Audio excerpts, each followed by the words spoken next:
Para sahabat, malam ini saya berbicara tentang menantang arus utama ilmu pemerintahan atau ilmu pemerintahan arus utama. Sajian ini mempunyai cerita. Mas Sabtimoho, kami di kampus APMD sebenarnya sudah bergerak. Ada tahap kita membongkar ilmu pemerintahan. Tahap kedua, kami melakukan pembingkaian ulang sembari memperjuangkan untuk membersihkan kabut tebal kedaulatan. Tahap ketiga, saya sudah menyiapkan sebuah paparan atau materi yang berbicara tentang memahami pemerintahan sebagai bagian dari remaking atau rekonstruksi atau membuat ulang ilmu pemerintahan, dan kemudian pada tahap berikutnya kami akan melakukan pendalaman baik secara epistemologi maupun secara aksiologis. Tema ini sebenarnya mundur, tema menantang arus utama ini. Tetapi ada alasannya. Kenapa hari ini saya menyampaikan tema ini? Yang jelas selama 1 bulan terakhir, paling tidak mulai dari 12 Agustus, saya menerima sejumlah tulisan hasil webinar atau simposium ilmu pemerintahan dari hulu ke hilir yang digelar oleh Institut Pemerintahan Dalam Negeri. Ada sejumlah makalah yang ditulis oleh para guru besar, baik itu IPDN maupun Unpad. Kemudian yang kedua, kira-kira 2 minggu yang lalu saya menerima kurikulum ilmu pemerintahan dari Kesatuan atau Asosiasi Ilmu Pemerintahan. Kurikulum baru yang mau digunakan untuk kurikulum nasional untuk tahun depan. Dan saya sebenarnya dengan Patih Gama Bisono Nasution atau Mas Sony sudah melakukan kritik terhadap kurikulum itu, tetapi belum kami share ke media sosial. Ketiga, hari kemarin Adipsi Asosiasi Dosen Ilmu Pemerintahan itu menggelar webinar. Saya memperoleh makalah atau dalam bentuk PowerPoint yang sudah di PDF-kan. PowerPoint ya, tapi tidak, poin-poinnya sebenarnya tidak punya power sebenarnya. Tidak bertenaga gitu. Paling tidak ini fitur-fiturnya kayak kalau gadget atau gawe itu harga yang murah, bukan dengan spek yang tinggi dan fitur yang melimpah gitu. Tapi tetap saja ini fiturnya sedikit dan bisa saja ini dibilang sebagai ilmu pemerintahan yang berkasta rendah. Memang ada beberapa tema yang bisa diusung untuk membicarakan kembali atau menggelar dialektika ilmu pemerintahan itu. Bisa saja temanya adalah membongkar lagi. Tetapi pada malam hari ini saya menemukan tema menantang arus utama. Arus utama adalah yang berkembang di sejumlah perguruan tinggi terkemuka yang berbicara tentang ilmu pemerintahan. Dan pada prinsipnya pemerintahan sebagai ilmu dan sebagai praktek itu selalu menjadi arena kontestasi beragam mazhab dan sekte. Mazhab sekte ini bisa berbentuk ilmu pengetahuan, bisa juga sebagai politik pengetahuan. Kalau ilmu pengetahuan itu yang paling penting sebenarnya bicara tentang mengapa, bisa menjelaskan dengan lebih kritis, analitis, lebih dalam, atau bahkan bisa mengetahui yang tidak diketahui, bukan sekedar tidak mengetahui terhadap apa yang diketahui. Politik pengetahuan itu bicara tentang siapa, baik siapa yang berbuat, atau ada pertanyaan, kalau ada banyak mazhab, ada banyak sekte, atau ilmu pemerintahan, itu untuk siapa? Subjek menjadi penting. Kalau ilmu pengetahuan itu menekankan pada aspek perspektif sebenarnya, tapi kalau politik pengetahuan itu bicara tentang subjek. Dan tentu ini ada banyak sekte, ada banyak mazhab. Saya sering mengatakan bahwa UGM sudah cukup lama, tahun 2009 meninggalkan ilmu pemerintahan. Tapi tempat lain belum. Masih tetap bertahan dengan ilmu pemerintahan, dan saya karena loyal pada pemerintahan tetap bertahan, tetapi bagaimana kita berdialektika supaya ilmu pemerintahan itu menjadi lebih kuat, menjadi lebih analitis, menjadi lebih mencerahkan, dan tentu relevan dengan konteks. Memang tidak ada kebenaran tunggal yang bisa diklaim oleh kaum positivisme. Kaum positivisme itu biasa mengklaim ini kebenaran karena ilmunya itu objektif, negatif, positif. Positif itu baik dan benar, rasional, netral. Mengklaim bahwa peneliti itu atau ilmuwan itu tidak punya interest apapun, tidak punya politik pengetahuan, tapi hanya ilmu pengetahuan. Tetapi yang mau saya katakan, mazhab dan sekte itu memang bukan hanya soal argumen benar dan salah semata. Bukan hanya soal bagaimana mempertahankan argumen terhadap keyakinan atau terhadap argumen yang disajikan untuk membahas pemerintahan. Tetapi apakah argumen yang disajikan itu memiliki relevansi? Relevansi secara keilmuan, secara kontekstual. Konteks itu ya kondisi kita dalam berpemerintahan, hubungan antara rakyat dengan pemerintah, dengan masyarakat yang beraneka ragam. Ada masyarakat yang sama sekali tidak berhubungan dengan pemerintah, ada masyarakat yang anti pemerintah, ada masyarakat yang membutuhkan pemerintah. Relevansi konstitusional juga penting, karena dari hari ke hari memang ada banyak ilmuwan sosial yang semakin jauh dari konstitusi. Saya tidak mau dogmatis dengan konstitusi. Ini memang ada ekstrem dalam menyikapi konstitusi. Ada yang ekstrem menggunakan konstitusi itu sebagai mantra atau sebagai doktrin atau sebagai dogma. Tetapi ada pihak lain, terutama ilmu pemerintahan itu justru semakin meninggalkan. Apalagi kalau sekarang orang sudah gandrung dengan teknologi, dengan digital, dengan milenialisasi. Itu menganggap bahwa konstitusi itu ya barang analog. Sudah tidak digital lagi, sudah kuno, sudah jadul, barangkali tidak relevan untuk perubahan zaman.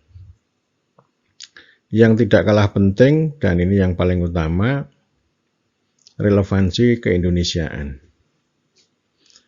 Indonesia itu ya macam-macam, baik dari sisi kebudayaan maupun dari konteks politik, kepentingan nasional, kepentingan rakyat, kepentingan bangsa dan seterusnya. Ini harus diperhatikan secara aksiologis oleh ilmu pemerintahan. Artinya ilmu itu tidak hanya relevan untuk ilmu, ilmu tidak hanya untuk ilmu, tetapi ilmu untuk amaliyah. Dan sebaliknya amal yang juga ilmiah. Dan saya mau menyampaikan ada poin di sini. Poin yang pertama, arus utama ilmu pemerintahan di Indonesia mempelajari dan merekayasa pemerintahan dengan 4 mazhab. Ini yang paling kuno, administrasi pemerintahan, kemudian yang kedua, tata kelola pemerintahan, yang ketiga, manajemen pemerintahan, yang keempat, teknologi pemerintahan. Nanti ada sekte. Ada sekte Unpad, ada sekte UMY, ada sekte Undip, ada sekte Timoho, ada sekte UGM. Kalau sekte UGM itu bicara tentang relasi kuasa antara negara dengan society, di tengah ada intermediary. Misalnya begitu ya, itu memakai governance juga bisa, pakai ekonomi politik juga bisa, pakai governmentality juga bisa.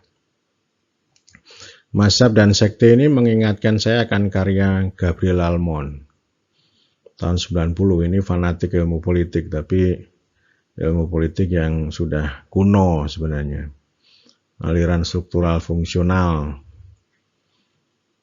seperti Talcott Parson, yang pengen berbicara tentang sistem terhadap struktur yang menjaga harmoni. Dia bilang ada sekte kanan dan sekte kiri dengan varian metodologi yang keras dan lunak. Keras itu positivisme. Ini berarti kan ada 4. Ada kiri lunak, kiri keras, ada kanan lunak, ada kanan keras.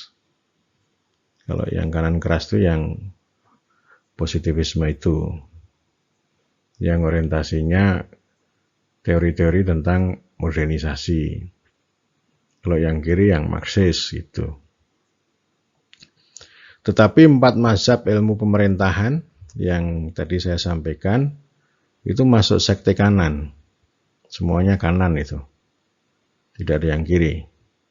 Yang secara genealogis mengikuti kolonialisme, developmentalisme, dan neoliberalisme. Dan itu saya sebut sebagai kabut tebal kedaulatan bagi Indonesia. Administrasi pemerintahan ini cukup lama, dan itu sangat berjaya sebagai warisan kolonialisme. Kemudian developmentalisme. Jadi developmentalisme itu sama dengan administrasi publik, itu satu paket, pengaruh dari Amerika. Kalau kolonialisme itu dari Belanda. Dan kemudian yang tata kelola, manajemen, dan teknologi itu bernaung di bawah neoliberalisme selama 20 tahun terakhir. Dan ini ketiga-tiganya ini berkontestasi dengan hiruk-pikuk politik, dengan demokrasi. Sehingga ini yang ketiga ini tidak akan banyak berbicara tentang politik demokrasi, tetapi lebih banyak berbicara tentang manajemen, tentang bisnis proses, tentang teknologi, yang itu semakin jauh dari hakikat kerakyatan. Dan oleh karena itu, ini sebenarnya menjadi bagian dari kabut tebal kedaulatan. Dengan kata lain, ilmu pemerintahan ini juga menyumbang kabut tebal. Dan oleh karena itu, ini harus dibersihkan, harus ditantang, harus di-challenge dari pinggir. Harus utama itu yang paling banyak, sehingga nanti pengikutnya juga sangat banyak.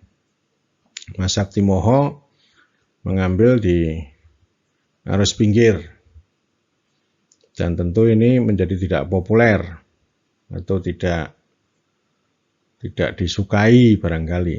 Tetapi ya itulah sikap untuk melakukan pembelaan terhadap ilmu pemerintahan supaya berorientasi terhadap isu-isu kerakyatan. Karena bagaimanapun bahwa apa yang dibayangkan tentang pelayanan, tentang pembangunan, bagi rakyat, bagi warga itu tidak serta-merta datang. Sekalipun itu teknologinya sudah sangat canggih, tetapi mereka harus berjuang.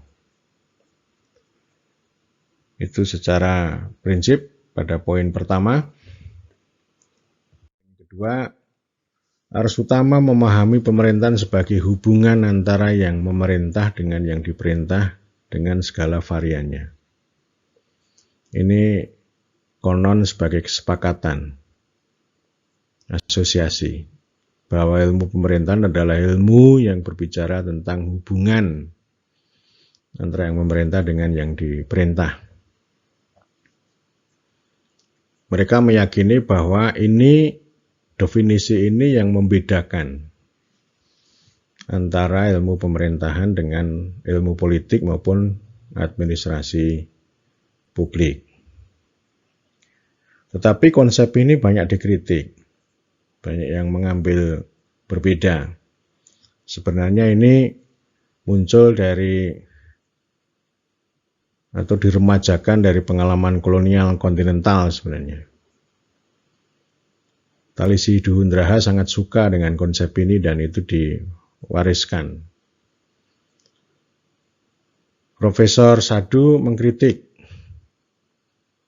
ini hubungan patron klien hierarkis antara yang memerintah dengan yang diperintah.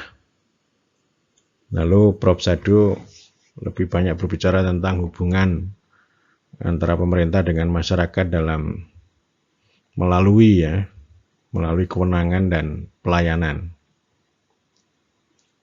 Ini menghasilkan banyak pertanyaan atau menimbulkan banyak pertanyaan. Dan toh paparan-paparan atau diskursus yang berkembang itu tidak cukup memadai mengelaborasi frasa tentang hubungan antara yang memerintah dengan yang diperintah. Kalau Talisi Duhundraha, dia menggeser. Kalau yang zaman lama yang namanya memerintah itu titah, perintah, titah. Lalu digeser menjadi melayani, karena melayani itu adalah memanusiakan manusia. Dan ini pertanyaannya, siapa yang memerintah dan siapa yang diperintah? Rakyat kek? Apakah rakyat diperintah? Ini biasanya kritik saya adalah, kalau itu yang diperintah rakyat, itu menjadi soal, menjadi masalah. Karena sebenarnya kata rakyat itu luar biasa. Kata rakyat itu berbeda dengan hamba, berbeda dengan masyarakat. Kata rakyat itu adalah sebuah entitas politik yang justru membentuk pemerintah. Dan konsep rakyat itu menegaskan bahwa pemerintah yang memerintah itu harus memperoleh konsen, memperoleh persetujuan dari rakyat. Ya, jadi kata rakyat ini serapan dari bahasa Arab, seperti juga masyarakat, musyawarah, keadilan. Dalam masyarakat Indonesia tidak mengenal konsep yang sepadan dengan rakyat. Kalau orang Amerika menggunakan people. We people. Dan ini masih menimbulkan banyak pertanyaan. Kalau ini menggunakan bahasa Indonesia, subjek, predikat, objek. Misalnya, pemerintah masyarakat misalnya, atau memerintah warga misalnya. Tetapi ada juga yang melihat pemerintahan itu dari sudut masyarakat, bukan pemerintah. Dan itu sesuatu yang menarik. Sebagai contoh misalnya ada gerakan-gerakan kewargaan dengan berbagai cara.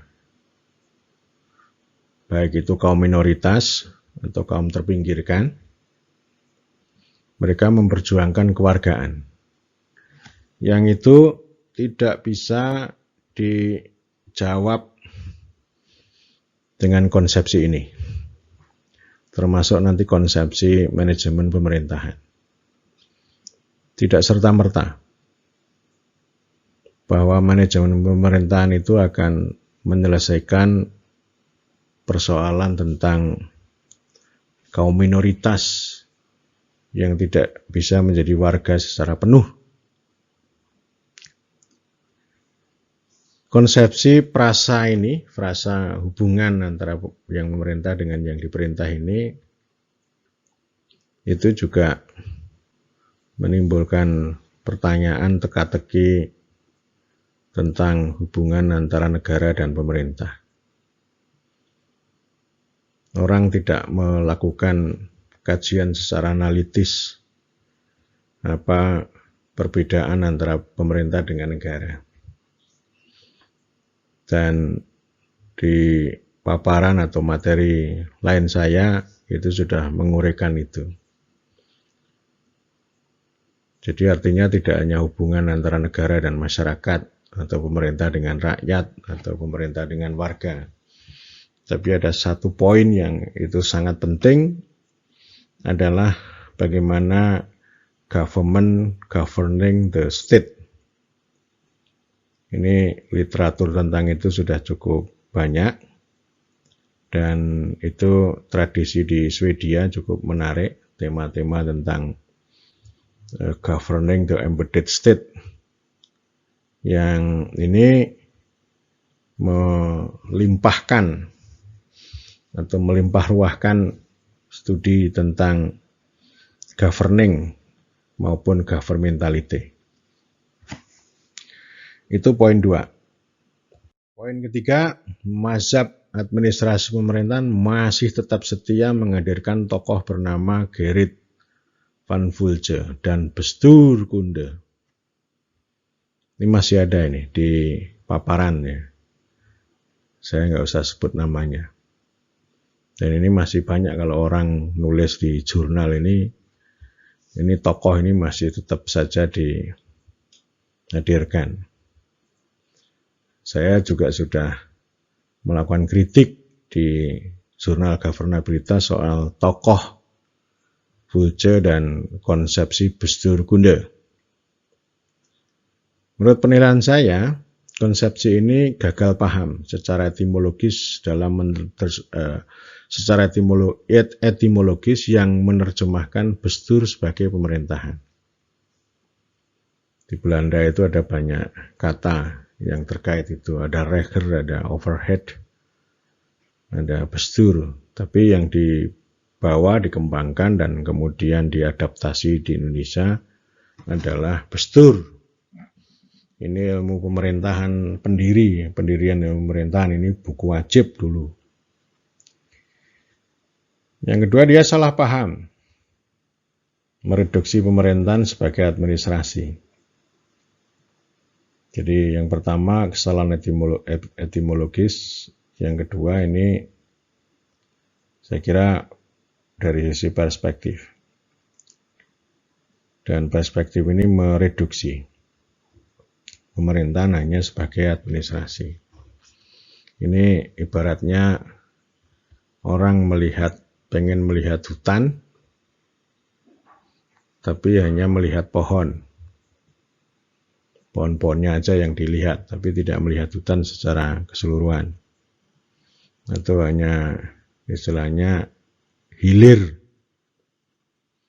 hilir pemerintahan, tidak bicara dari hulu ke hilir. Cara pandang ini, mazhab ini juga berkepentingan atas pembentukan pemerintahan administratif. Jadi ini pengetahuannya, ilmu pengetahuannya dan politik pengetahuannya itu membentuk pemerintahan administratif atau negara pegawai atau Beamtenstaat seperti disampaikan oleh Harry Yulin Binda,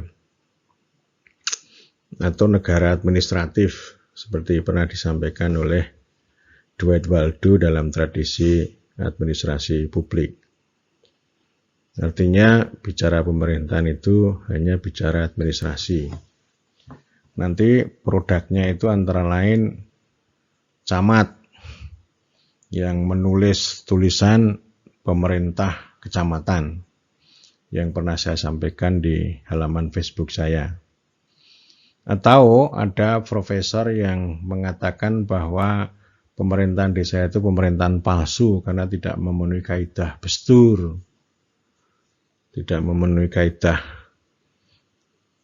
administrasi pemerintahan yang formal, yang birokratik, yang sentralistik, begitu. Ya, jadi karena desa nggak punya birokrasi, tidak melakukan pelayanan publik, lalu tidak bisa disebut sebagai pemerintahan. Ya, padahal yang palsu adalah pengetahuan profesor itu tentang pemerintahan. Kenapa palsu? Karena pemerintahan direduksi. Tidak melihat pemerintahan itu sebagai politik juga. Atau sering mengatakan bahwa administrasi pemerintahan ini memang harus dikokohkan supaya pasti lebih jelas dan tidak perlu dicampur adukkan dengan fakta sosiologis. Ya, padahal orang berpemerintahan itu kan ada faktor di belakangnya. Ada faktor sosiologi, ada faktor ekonomi, ada faktor politik. Dan pemerintahan itu berkali-kali saya katakan adalah proses politik, hukum, dan administrasi. Setidak-tidaknya harus dilihat sebagai politik plus administrasi. Itu kata Herman Wiener. Ciri khas studi pemerintahan, ya misalnya politik administrasi, administrasi politik. Misalnya studi tentang teknokrasi. Teknokrasi dilihat dari sisi politik. Atau menggunakan studi dengan governmentality, berbicara mengenai teknikalisasi, instrumentalisasi terhadap proses politik maupun proses demokrasi misalnya. Bicara pemilu misalnya, itu hanya berbicara teknikalisasi teknokrasi. Bukan berbicara tentang bagaimana representasi. Kalau ilmu politik bicara kontestasi, bicara politik uang misalnya. Jadi penting untuk melihat pemilu itu dari sudut pandang pemerintahan. Jadi tidak hanya sebagai praktek administrasi atau praktek politik. Poin 4, mazhab tata kelola pemerintahan meninggalkan government yang mereka sebut sebagai paradigma lama. Paradigma lama ya, itu kurang saya tulis. Menuju governance yang mereka rayakan sebagai paradigma baru pemerintahan. Ini latah ini. Dan mazhab ini yang suka governance ini hanya mengenal dua konsep kunci yaitu government dan governance. Kalau mazhab Timoho mengenal ada government, ada governing, ada governability, ada governance, dan yang kelima adalah governmentality. Dari makalah-makalah yang sudah ada, tulisan yang sudah ada, itu nggak menyebut governmentality. Padahal ini penting untuk melihat kontradiksi, termasuk kontradiksi penggunaan teknologi atau penggunaan manajemen. Jadi manajemen, proyek, teknologi, data itu adalah kekuasaan yang lebih condong kekuasaan teknokratik, kekuasaan administratif, yang itu semakin jauh dari rakyat. Menurut mazhab tata kelola, governance semata dipahami sebagai tata kelola. Saya agak risih juga dengan istilah ini ya. Yang sebenarnya tata kelola itu bermakna bisnis proses yang bias mengarah pada good governance dengan indikatorisasi dan instrumentalisasi secara positivistik.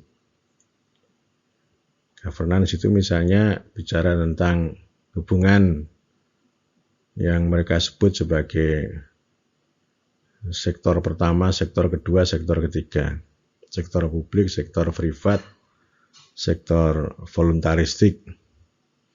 Lalu hubungan-hubungan itu didefinisikan, diteknikalisasi, diindikatorisasi dengan transparansi, akuntabilitas, partisipasi, responsivitas.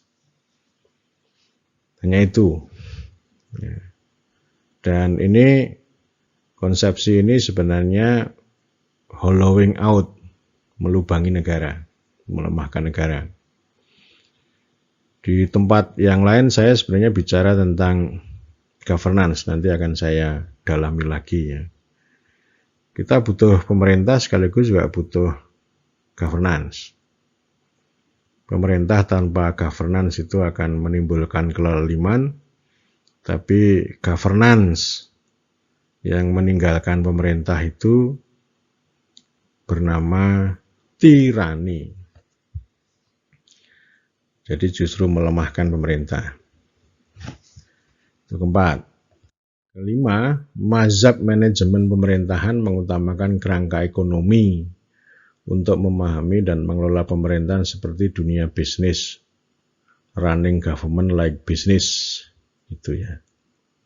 Yang mengubah pemerintahan berpusat pada birokrasi menuju pemerintahan berpusat pada warga. Ini awalnya ya dulu namanya scientific management. Ada tokoh bernama Henry Fayol, ada Frederick Taylor. Dan itu dulu menjadi satu garis dengan Woodrow Wilson ketika dia merayakan administrasi. Scientific ini lebih bicara tentang efisiensi, efektivitas, produktivitas. Dan ini diterapkan untuk semua hal, untuk hajat hidup orang banyak, tetapi mengandung kontradiksi. Misalnya studi yang dilakukan oleh Nancy Peluso. Dia melucuti tentang manajemen ilmiah hutan, atau yang dia sebut kemudian hutan ilmiah. Mengikuti prinsip-prinsip manajemen itu mulai dari penanaman sampai penjualan untuk meningkatkan produktivitas dengan cara yang lestari, tapi ternyata mengabaikan rakyat, mengabaikan manusia, dan mengabaikan masyarakat setempat. Jadi hutan itu harus dikelola secara profesional oleh rimbawan profesional yang punya keahlian manajemen saintifik. Dan Peluso dengan sangat jelas mengatakan bahwa pada tataran yang lebih makro, hutan ilmiah itu lalu menjadi semacam struktur ideologi yang meneguhkan tentang penguasaan negara atas hutan, atau yang kemudian kita kenal dengan hutan negara. Dia membuktikan, menunjukkan bahwa masyarakat di sekitar hutan itu justru miskin. Sehingga buku yang dia tulis adalah Hutan Kaya Rakyat Melarat. Dan soal itu saya ingat betul pada bulan Agustus tahun 2017 Presiden Joko Widodo menyampaikan pertanyaan yang menantang. Mengapa hutan di Swedia dan Finlandia bisa memakmurkan rakyat sementara hutan di Indonesia itu tidak memakmurkan rakyat? Jawabannya kan bisa macam-macam tergantung pada mazhab. Kalau menurut mazhab manajemen pemerintahan, pasti dia akan menggunakan positivisme.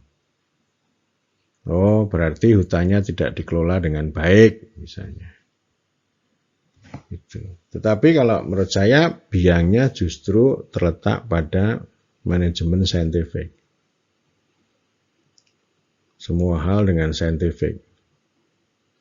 Pada manusia, pada institusi itu pakai manajemen saintifik. Ya kalau saya, ya manajemen saintifik ya gunakan aja pada ranah yang betul-betul teknis. Kita ini orang Indonesia itu sangat memuji warisan teknologi Belanda, membangun gedung, membangun jembatan, rel kereta, irigasi, drainase dan sebagainya. Sebaliknya kita mencaci maki warisan kebijakan, hukum, peraturan, institusi. Tetapi kita mempraktekkan sebaliknya. Bukan mempraktekkan yang dipuji, tetapi mempraktekkan yang dicaci maki. Dibolak-balik. Yang saintifik diterapkan ke dunia manusia, dunia institusi, dan justru tidak diterapkan pada dunia teknis secara presisi, secara detail, secara lengkap, tapi malah dibawa ke ranah hutan, ranah desa, ranah uang, dan sebagainya.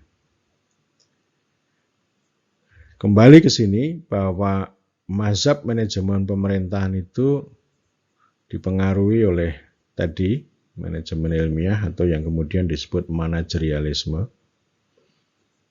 melihat bahwa segala urusan pemerintahan itu hanya soal manajemen.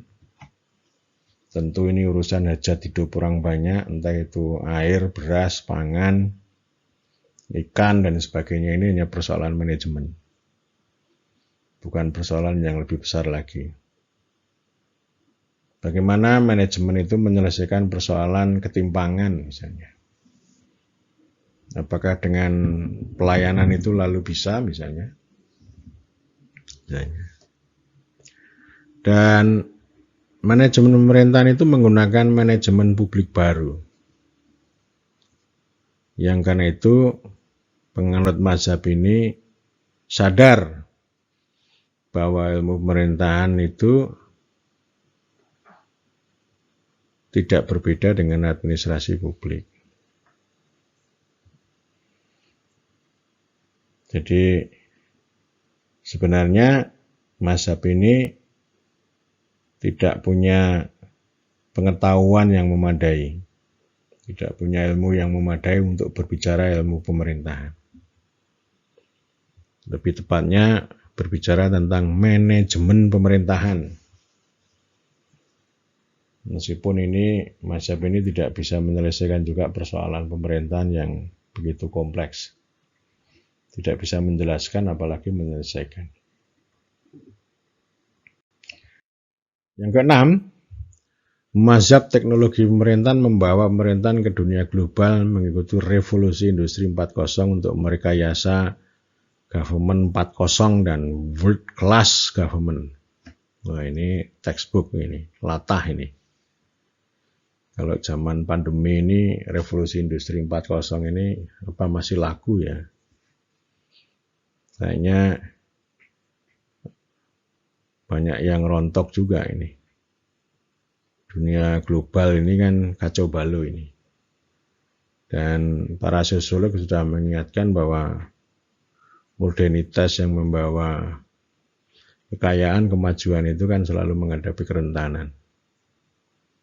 Risiko, baik risiko dari dampak global, dampak teknologi, tapi juga dampak kesehatan seperti pandemi ini ya. Pandemi ini kan juga dampak dari ekosida, kerusakan ekologi. Nah ini teknologi pemerintahan ini yang milenial, yang canggih katanya sih. Jadi literaturnya ya itulah konsep-konsep government 4.0 yang semakin jauh dari hakikat pemerintah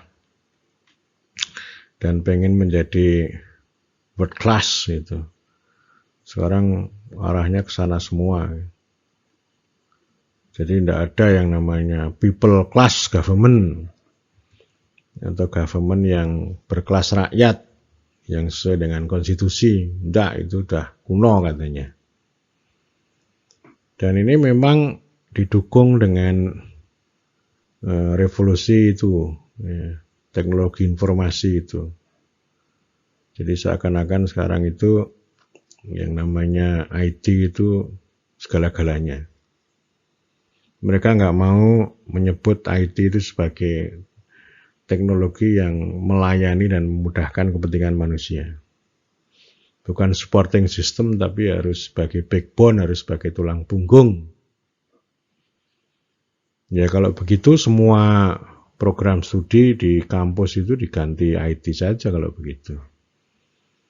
Atau ilmu pemerintahan itu diganti teknologi pemerintahan aja kalau ini bisa menyelesaikan segala urusan manusia misalnya.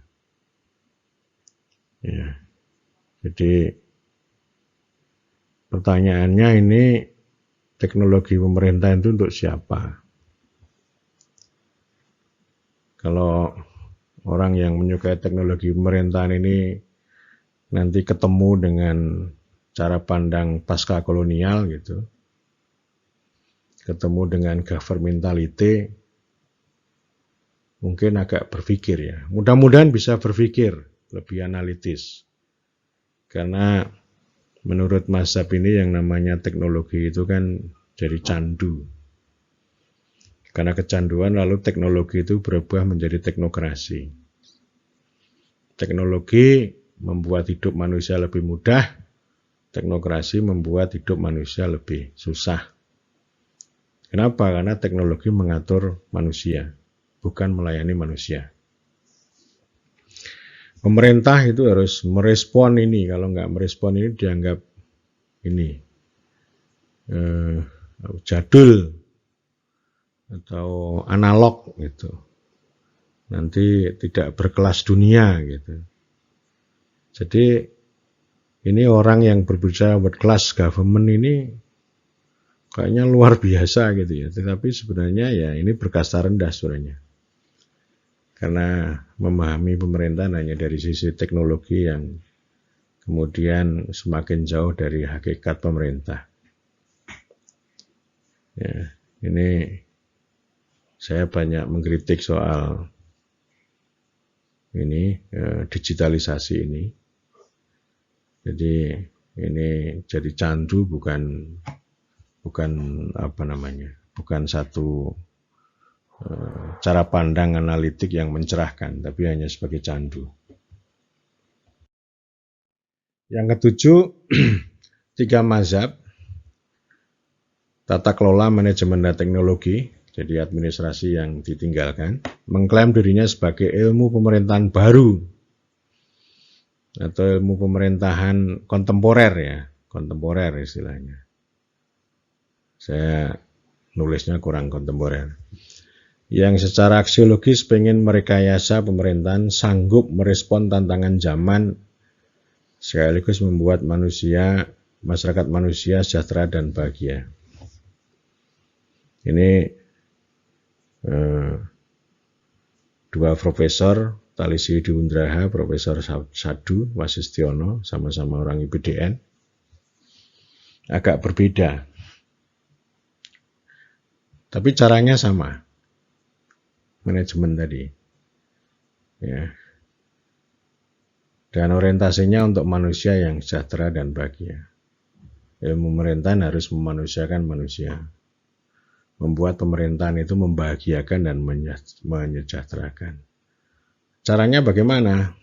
Ya pakai itu tadi, pakai tata kelola, manajemen, dan teknologi. Ya, jadi ini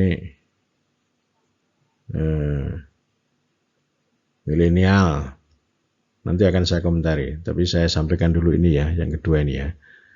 Nah, untuk tujuan yang itu tadi, tujuan sejahtera bahagia itu, ilmu pemerintahan kontemporer gandrung pada sejumlah merek dagang global. Good governance, government, government digital, government, open government, government 4.0, sebagai given, sebagai pemberian yang inovatif, yang diyakini berguna sebagai cara atau apa ya, dan kalau secara kritis dipahami ini teknologi kekuasaan sebenarnya, untuk mendisiplinkan, untuk membuat target-target, atau untuk kehendak untuk memperbaiki, meskipun mazhab seperti ini akan selalu menemukan kontradiksinya. Kalau gagal, maka akan mencari kambing hitam. Kambing hitamnya siapa? Ya objeknya yang dikasih objek, atau politik yang salah. Jadi kalau tata kelola nggak jalan, manajemen nggak jalan, teknologi tidak jalan, maka politik yang selalu disalahkan. Ya. Politik itu hambatan. Politik harus dibunuh supaya orang berorientasi manajemen. Jadi nanti yang berkuasa yang punya keahlian gitu. Meskipun ini orang-orang ahli biasanya justru tidak mau mendengar kepentingan rakyat, sehingga ada kesenjangan antara keahlian dengan kerakyatan. Saya jadi mengingat ada sebuah buku ditulis oleh Partha Katerzi, orang India ini. Bukunya judulnya The Politics of the Governed. Jadi ini politik orang-orang yang diperintah. Dia menyoroti tentang popular politics, politik yang populer, kebangkitan etnik, agama, identitas, yang itu justru sebagai akibat dari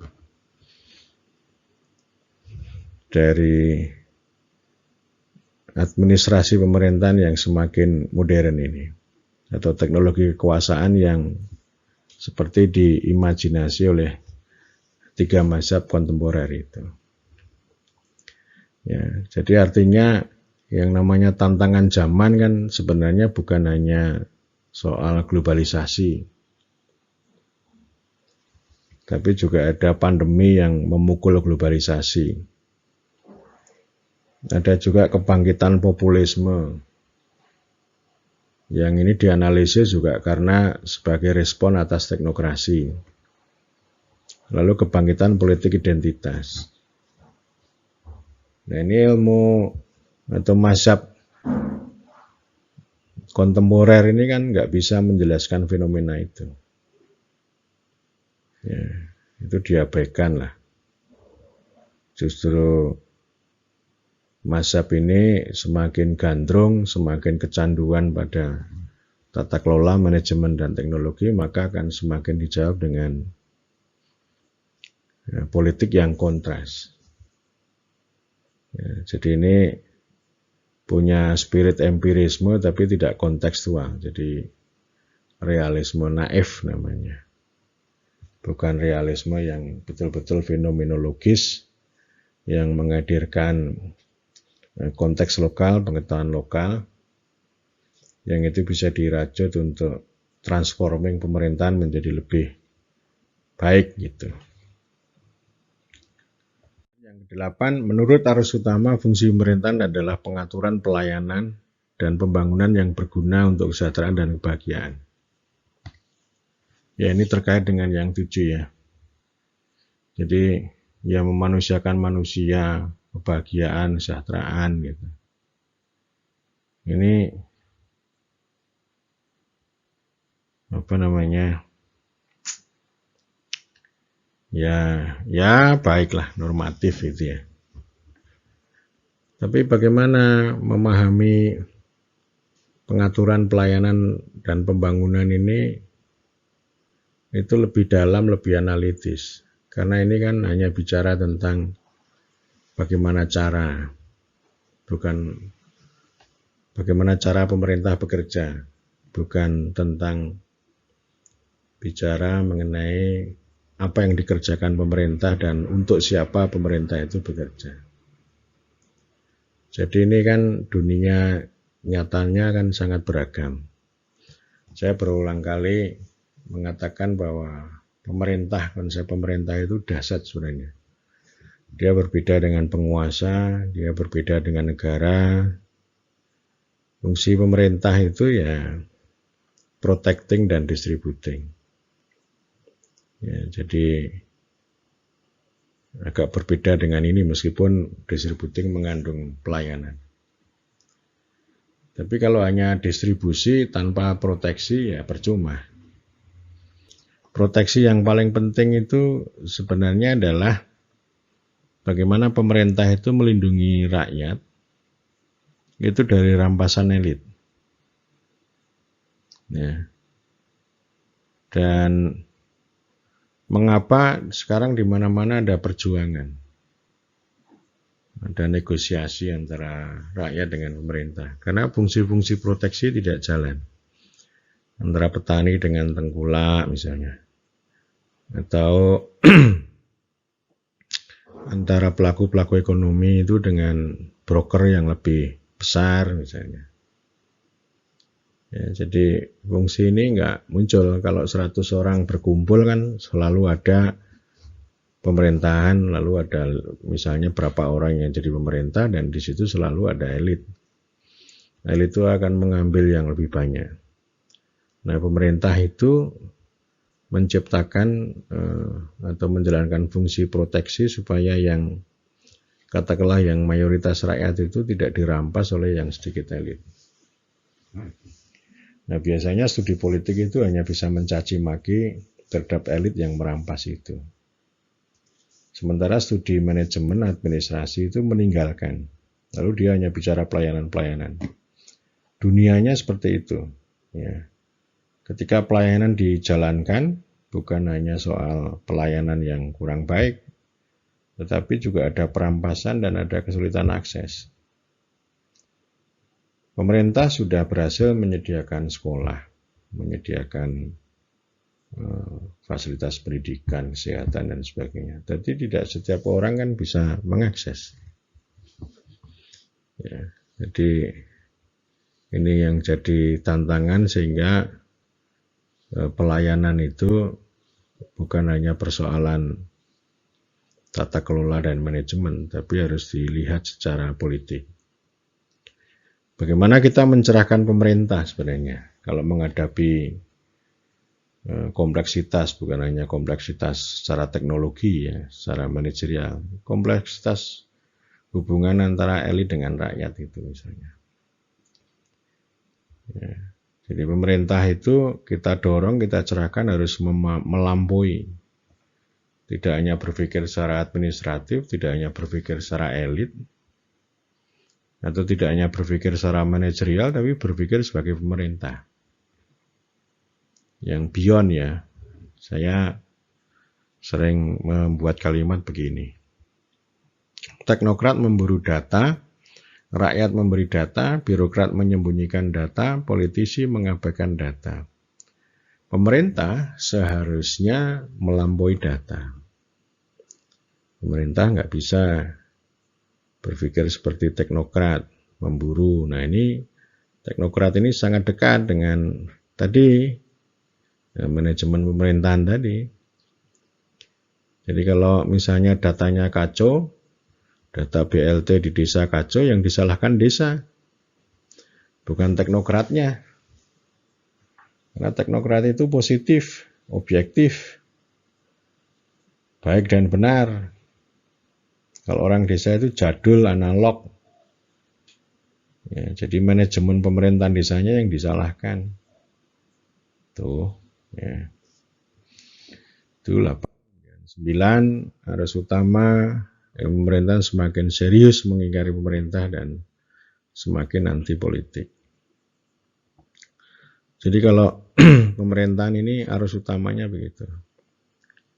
Saya heran kenapa begitu ya. Padahal pemerintahan itu politik. Ada DPR, ada pemerintah itu kan politik. Rakyat itu juga politik. Jadi apa iya ini soal warga ini bisa diselesaikan dengan manajemen, dengan tata kelola. Ilmu pemerintahan harus kita maknai atau pemerintahan harus kita maknai sebagai transformasi ya. Dari manusia menjadi rakyat, manusia pasti bermasyarakat otomatis itu.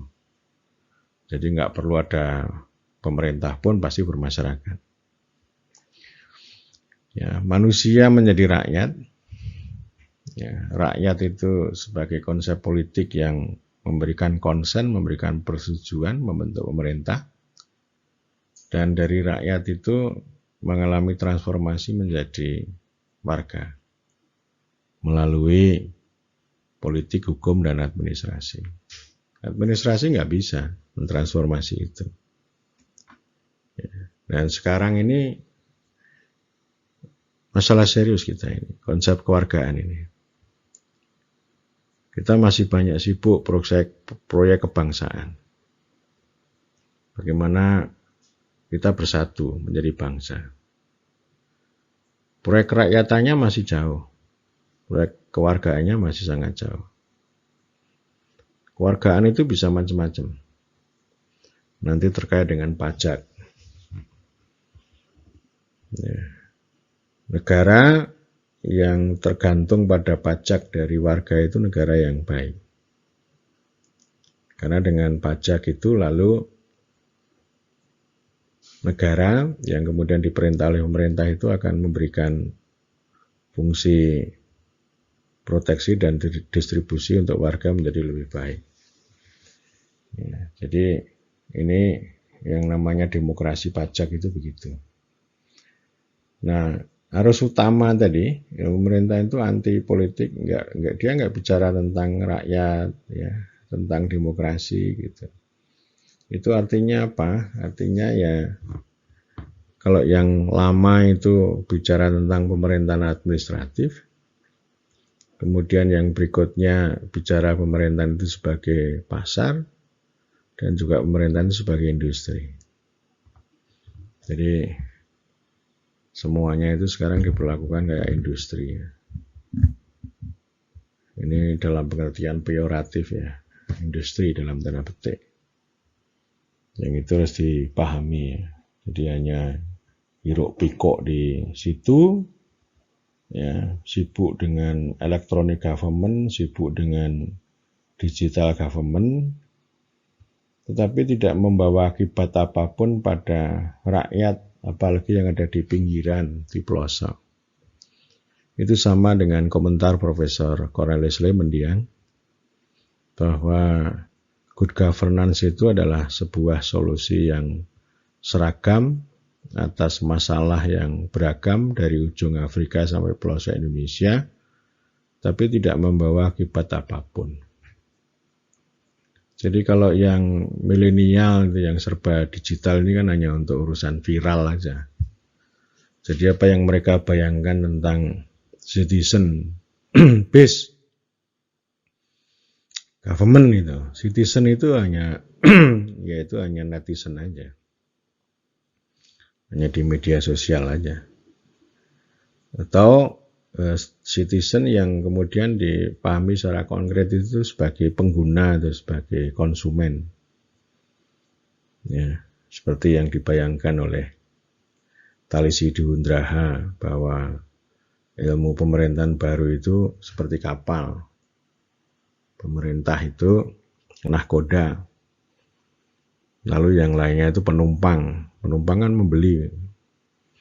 Yang bisa menumpang kan yang punya uang, kalau nggak punya uang kan nggak bisa numpang kapal. Jadi itu yang dikritik oleh Profesor Purwo ya, ini ilmu kemudi nih, ilmu pengemudian bukan ilmu pemerintahan. Ya, jadi mereka mengklaim sebagai ilmu pemerintahan baru, tapi sebenarnya isinya adalah manajemen publik baru. Ya, manajemen publik baru diklaim sebagai ilmu pemerintahan. Itu sebenarnya mengulang dengan 70 tahun yang lalu ketika Bestur itu disebut sebagai pemerintahan dan pemerintahan adalah Bestur. Kalau sekarang ya manajemen yang dilengkapi dengan teknologi gitu ya. Yang itu semakin mengingkari pemerintah dan semakin anti pada politik. Kemudian yang nomor 10, arus utama masih tetap sibuk dengan pemerintahan sebagai objek yang dikeroyok dengan banyak sudut pandang yang bukan pemerintahan. Jadi sudut pandangnya tadi ada ekonomi, ada teknologi, sekaligus gagal membentuk menggunakan pemerintahan sebagai perspektif untuk memahami, menjelaskan fenomena manusia, masyarakat, hajat hidup orang banyak. Jadi istilahnya ini evolusinya kan pemerintahan itu evolusi dari perkantoran ya, hanya perkantoran kedinasan, hanya sibuk di situ aja untuk melayani. Dan studi-studi tentang pemerintahan juga hanya berkisar tentang tema-tema implementasi gitu. Ya, implementasi, evaluasi. Tapi tidak melihat fenomena hajat hidup orang banyak, entah itu lobster atau air, hutan. Ya. Jadi ya gitu-gitu saja lah soal implementasi e-government misalnya. Ya ini kan kasta kelas rendah itu. Ya. Arus utama sebenarnya mengalami involusi dan pendangkalan secara epistemologis dan metodologis karena hanya berkutat pada cara dan metode yang jauh dari penalaran kritis, analitik, dan dialektik. Jadi hanya ngomong metodologi itu hanya ngomong metode, cara, bukan ngomong dialektika. Ya. Dialektika itu luar biasa ya, dialektika antara teori dengan data gitu. Antara subjek dengan objek misalnya. Bagaimana kita kalau di lapangan menemukan fenomena yang berbeda dari proposal yang kita tulis misalnya. Kan tentu penelitian itu harus begitu ya, harus engage, harus bersenyawa dengan dunia nyata. Jadi kenyataan atau realisme itu bukan sesuatu yang direduksi atau realisme naif gitu, tapi realisme yang hidup. Realisme yang dialektis, yang itu kemudian dihadirkan menjadi pengetahuan. Dari sana, pengetahuan itu akan punya makna untuk emansipasi manusia sebenarnya. Dan pemerintahan juga begitu. Pemerintahan kalau bicara memanusiakan manusia, tapi tidak bisa memahami bagaimana transformasi dari manusia menjadi warga, melalui proses pemerintahan ya berarti itu terjadi pendangkalan atau involusi, mohon maaf itu salah ketik ya. Saya kira begitu, ini terus menerus harus dialektika. Kami mazhab Timoho harus menantang terus supaya pemerintahan ini ya utuh gitu ya. Tidak hanya melihat hutan dari pohon, tapi yang melihat hutan secara utuh, termasuk kaitan hutan dengan masyarakat setempat, dengan manusia. Terima kasih.